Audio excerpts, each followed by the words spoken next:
Hola, ¿qué tal a todos? Bienvenidos a este segundo video del curso de trading algorítmico. En este video vamos a continuar explorando y hablando un poco más sobre nuestro ambiente de desarrollo, y en este caso vamos a hablar un poco sobre Python. Bueno, vamos a ver las características de Python. Como tal, Python es un lenguaje de programación de tipado dinámico, es decir que Python va a interpretar si una variable es booleana, cadena, entero o flotante.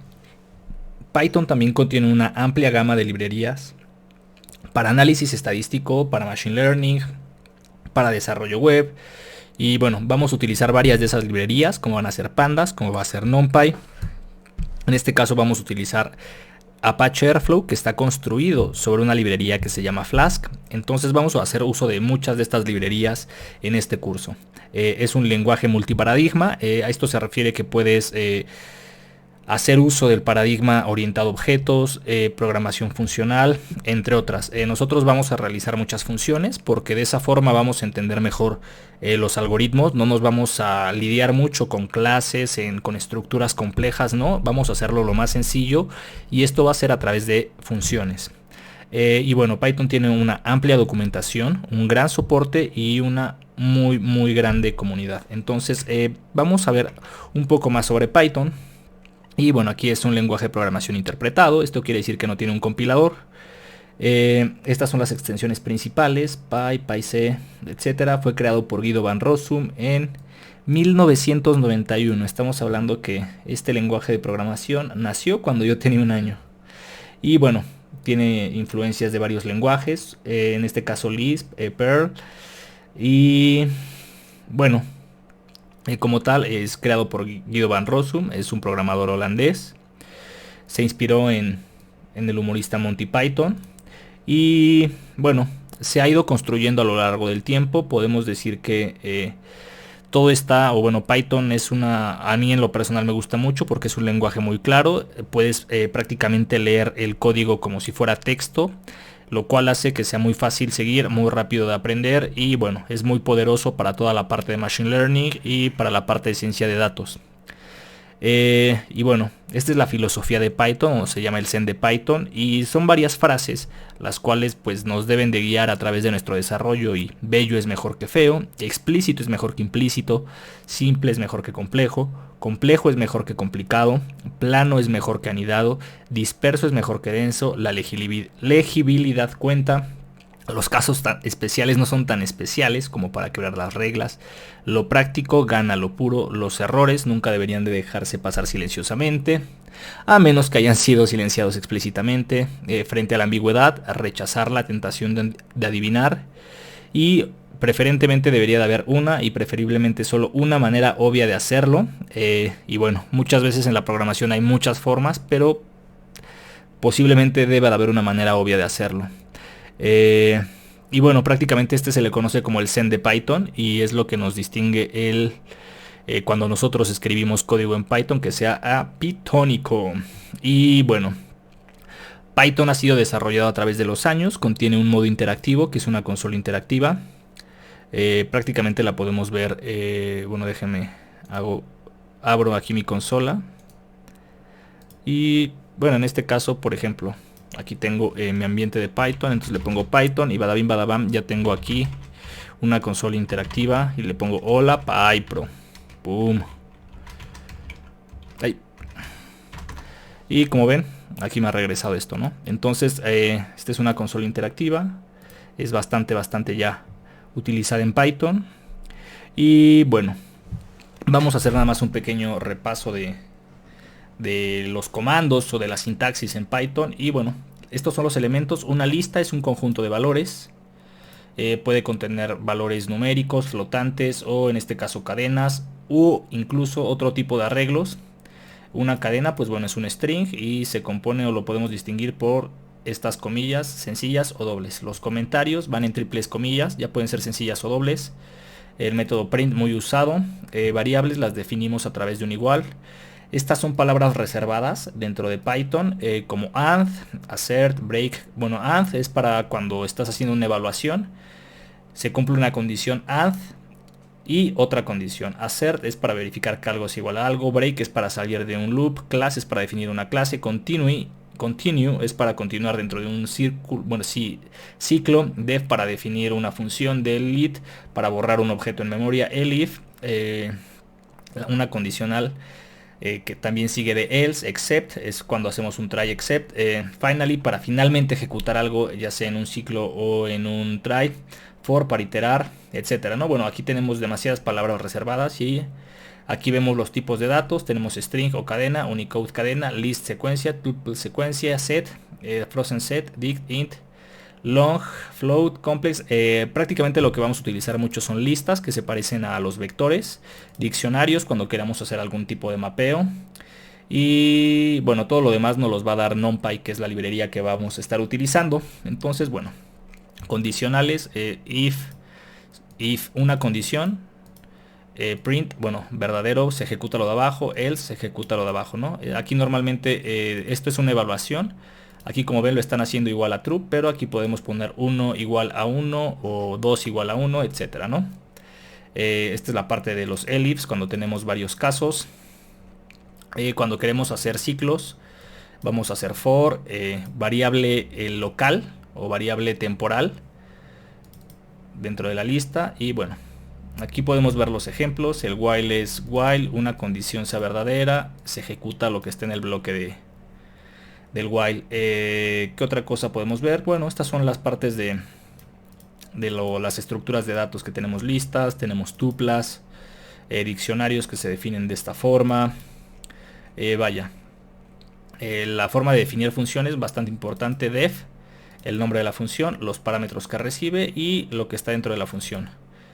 El return es para ver si regresamos algún valor. Existen funciones en las cuales regresamos objetos y funciones en las cuales no regresamos nada. Ok. Conjuntos, listas de comprensión. Este es algo muy usual, las listas de comprensión, y prácticamente tienen esta forma. Es ejecuta una operación para algo dentro de un iterable. Ya vimos las funciones. Las clases, no vamos a utilizar clases primordialmente en este curso, pero bueno, es importante saber cómo realizarlas, y de esta manera hacemos la función inicializadora. Aquí ponemos métodos y nada. Para importar módulos, obviamente vamos a utilizar import.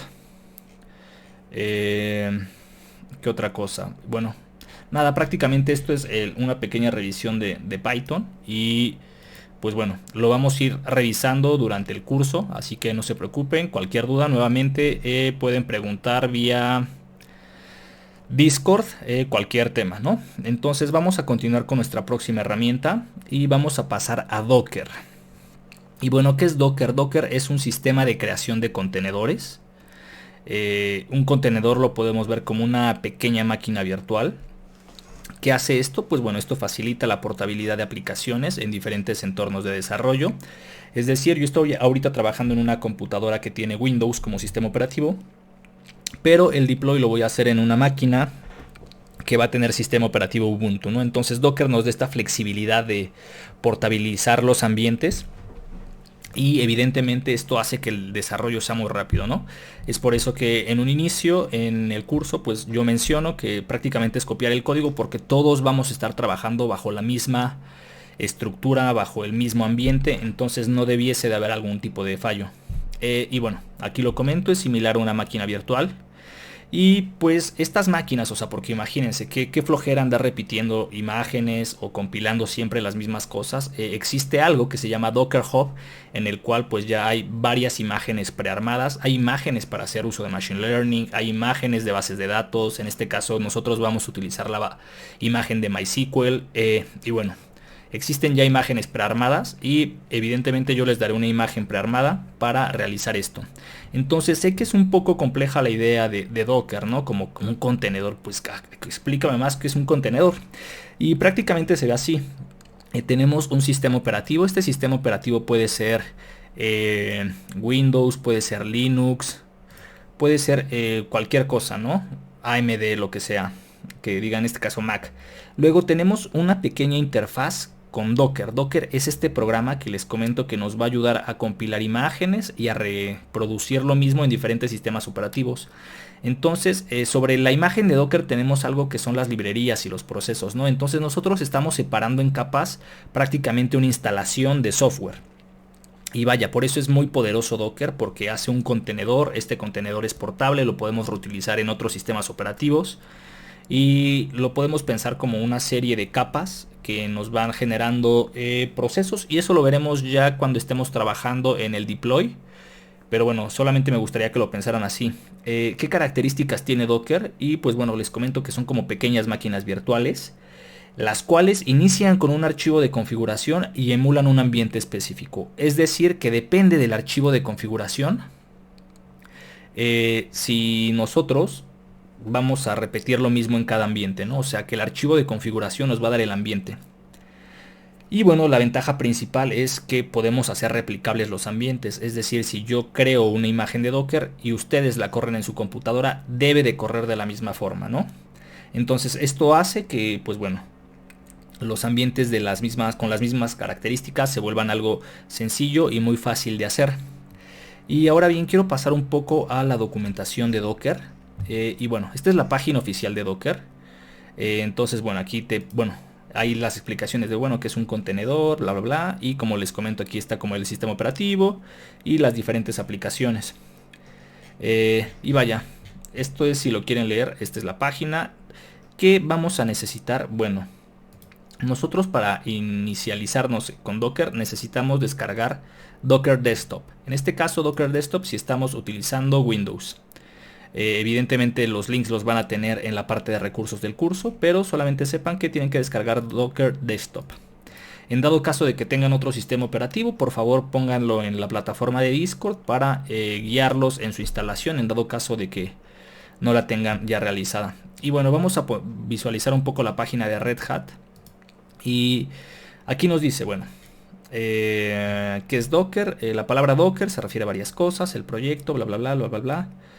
Y como tal, Docker es una tecnología de creación de contenedores. Es una comunidad open source.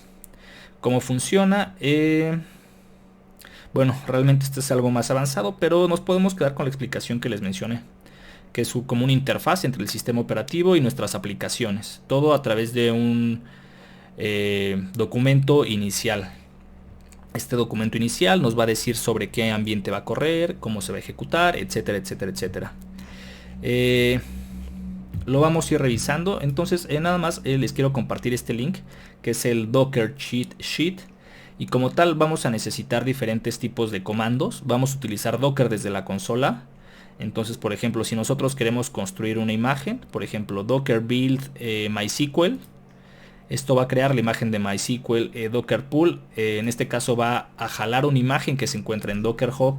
Y bueno, tenemos diferentes comandos los cuales estaremos utilizando. Pero no se preocupen, esto lo vamos a ver en la parte de deploy.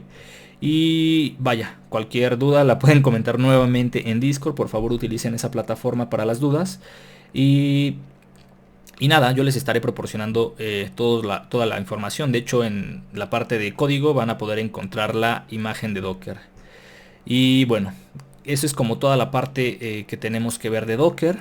Y ahora vamos a pasar a algo diferente.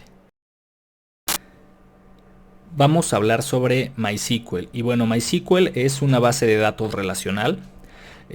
Bueno, existen diferentes recursos para aprender MySQL. No nos vamos a concentrar en aprender esta herramienta, sino en aplicarla para un robot de trading. Como tal, es una base de datos.